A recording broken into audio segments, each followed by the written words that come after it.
Hey, what's going on, y'all? So I just figured I would share this truck wash with you. I'm in Birmingham, and I like to get moving, get down the road a little ways, but I wanted to wash the truck, and it's like 10 or 11 o'clock before I would be able to leave. So I was looking for a truck stop down the road. There's a Blue Beacon in, I think it's Carrollton, Georgia. But I said, well, let me see what other truck washes are around before I get there because it's a sunny day. It's a weekend. I think it's Saturday morning. I didn't make this narration then. I'm doing it now, weeks later. But anyway, I figured that Blue Beacon was gonna have a line. I didn't want to wait, so I looked for something before I got there, and I found one in Lincoln, Alabama, and turnip seed. But anyway, I went there. It's pretty cool because they're pet friendly because the family who owns the truck wash, AJ and Abraham, I think they got named Abraham, they have dogs. Andrew Graham, they have dogs, pits as a matter of fact. So it's pretty cool. And so I thought about it, a trucker's wife was talking about promoting the business and everything. So maybe some of y'all have businesses as well. And if these guys are watching, then they could use this advice. But you always want to find or identify, or if you don't have it, create a unique selling proposition in order to make sure you use in your marketing material. That's going to differentiate you from the other people in your competition. For them, they're hand washing the trucks, so that's something, of course, to point out in your marketing. But there are plenty of truck washers that do a hand wash. Not many I've seen says anything about being pet friendly. So that is also something to include. These guys are $50. The Blue Beacon is 43, I think.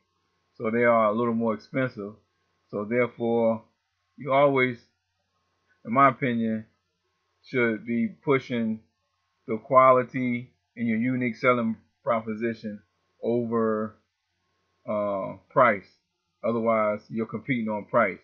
You don't really want to be competing in your business on price. Because the big boys will come in and undercut you every time. That happens in freight. So just like if you got a trucking company trying to expand, there's a page. Yeah, I'll put a link in this video. There's a page on the website talking about how to grow your trucking business.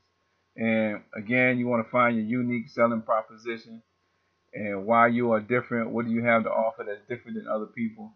Obviously, if you're doing trucking and if any of y'all are drivers, then you know what drivers' complaints are. You know what drivers' needs are.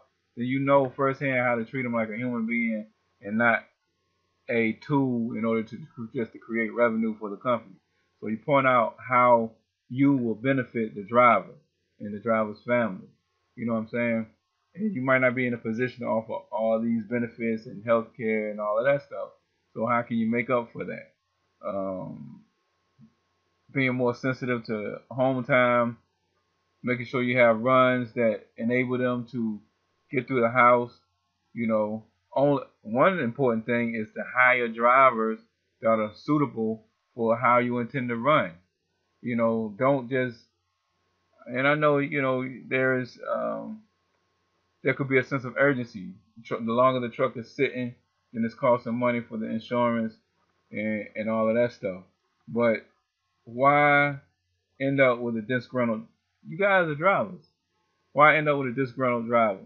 So one of your main objectives should be to find the right driver for the opportunity you have. And be upfront with the driver. Let them know what to expect. You don't have all the benefits.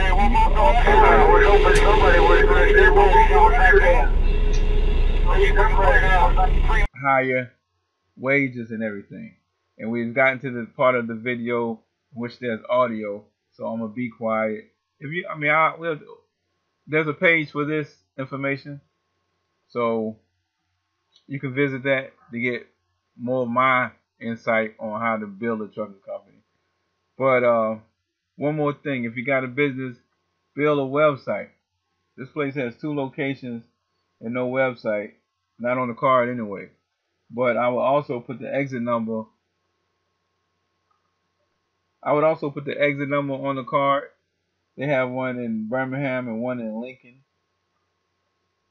And Lincoln is 256 England Road.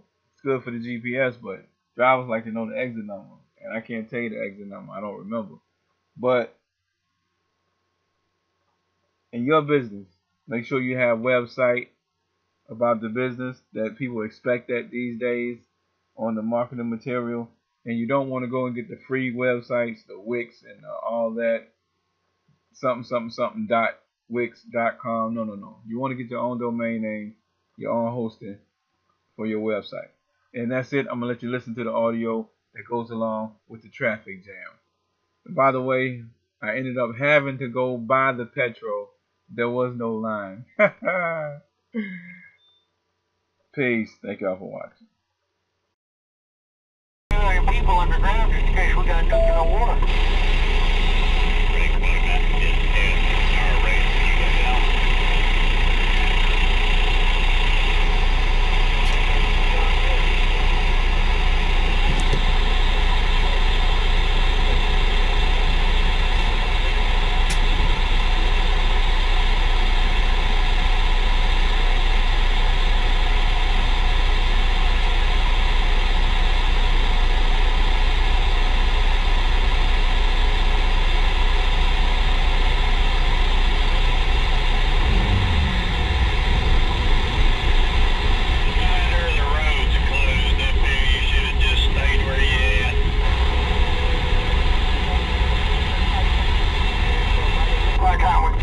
Turn left on Marketberry Highway, then exit Back of the line. By the time we get there, they'll be open.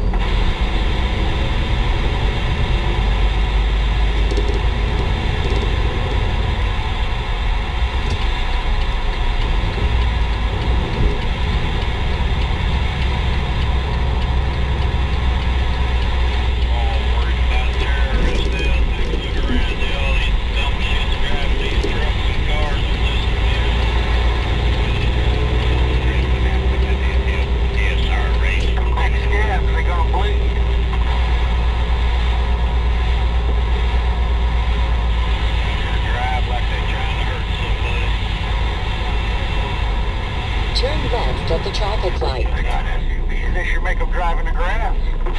Get some use out of them.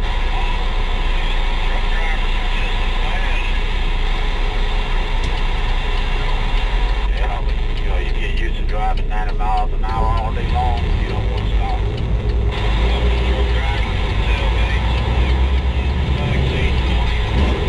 Between that and texting, I'm surprised there aren't more wrecks out here. Everyone thinking they're more important than the person behind them. Yeah, I remember when I was a kid, they tried to protect everybody around them. Now they don't get two shits. When I was growing up, until I was about 4 or 5, I thought I was against the law.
So when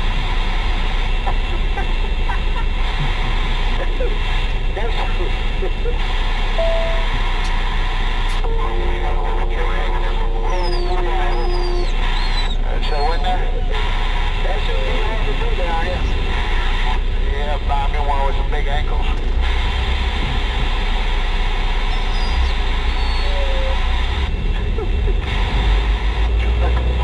I'm afraid to ask. Don't ask, driver. I ain't gonna tell you.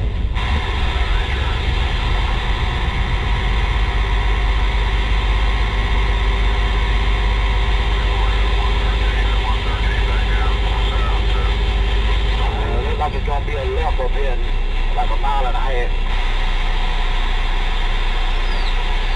Okay.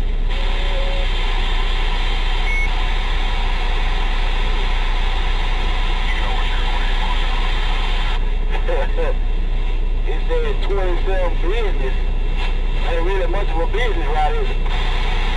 That by that railroad track.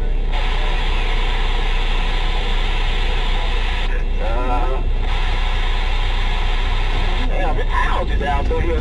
How's this business? Oh boy, now this truck in the yard. I can't even put mine in the yard. No doubt. In the driveway like that. Home Association be knocking at my door.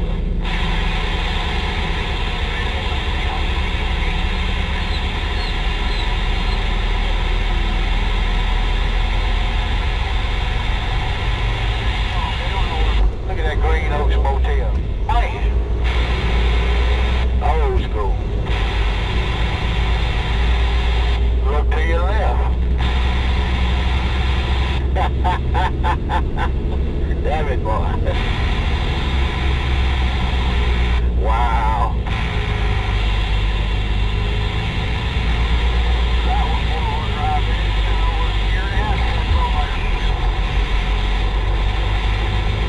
So I guess we keep going straight to the left, huh? It's saying 4 blocks turn left, and there's going to be 78 Avenue. Yeah, my GPS system just told me to go towards that right, but that didn't seem right.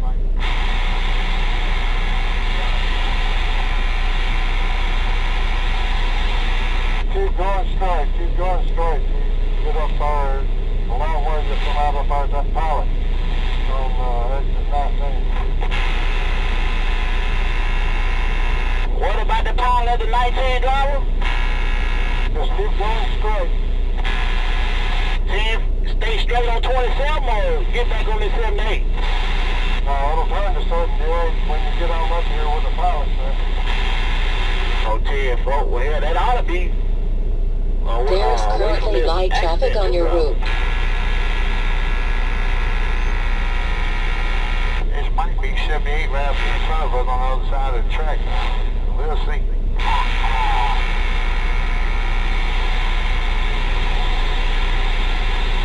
78 runs right beside the track. She'll take a ride right before you get to her.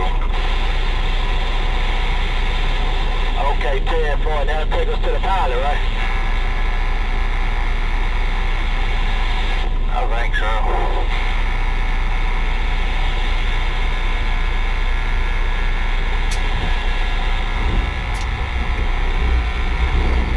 I don't know, Darryl. We ain't that like we'll be going back towards that Walmart. That would seem like. Well, there's a sign where it says Interstate 20. Yeah, for some reason my GPS telling me to turn left.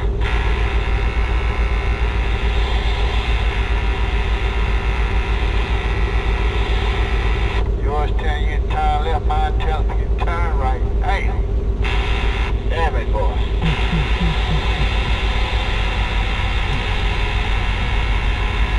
I'm going into it left. In 1/2 mile, turn left on Pacific Avenue. For a long way, then you'll come into a big major intersection. There'll be all kinds of car lights and all kinds of stuff. And there's signs all the way through the track. Be down all around where the scales is. That's all I'm doing. I'm going straight through. I'm going to have to go around the scales anyway.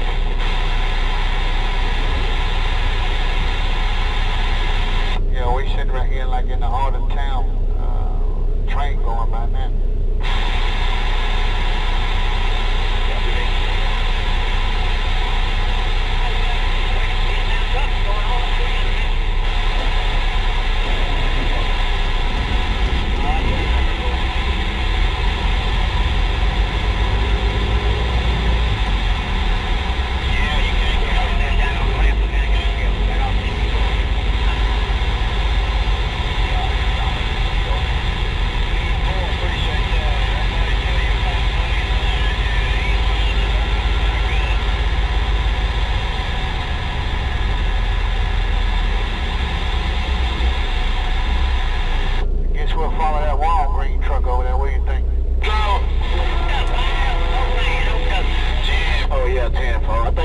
That's 78 right there, I think. I want to pass on 27 over there.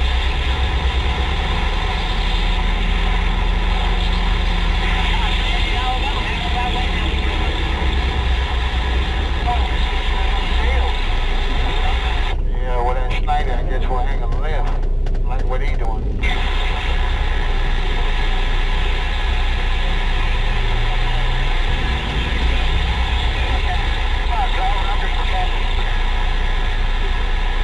Yeah, you see how I'm getting off at the expressway right now? Oh, that's what that traffic is. Uh-huh. Yeah, 10, folks.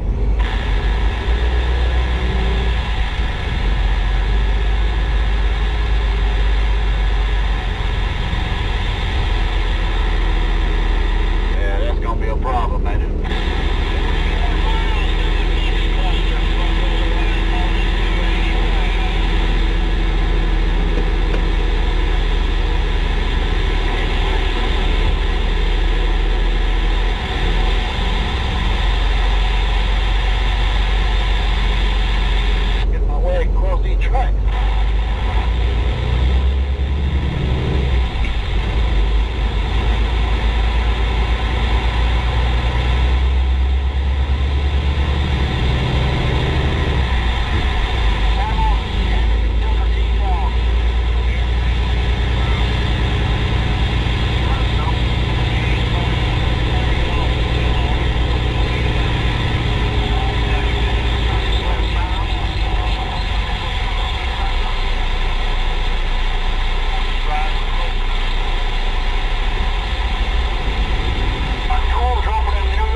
I-20 in 500 feet. Turn left on Pacific Avenue. Why did you say go up on those sheets? When you say something?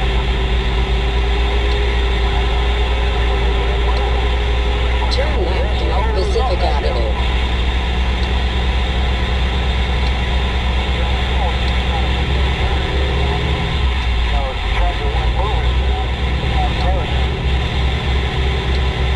Now we got rolling.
In 1/4 mile, keep right on Pacific Avenue.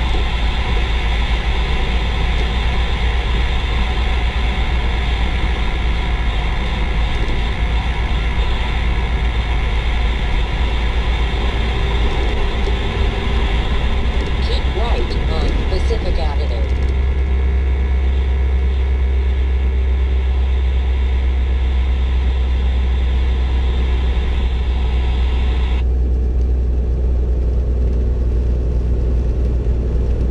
Continue on Pacific Avenue.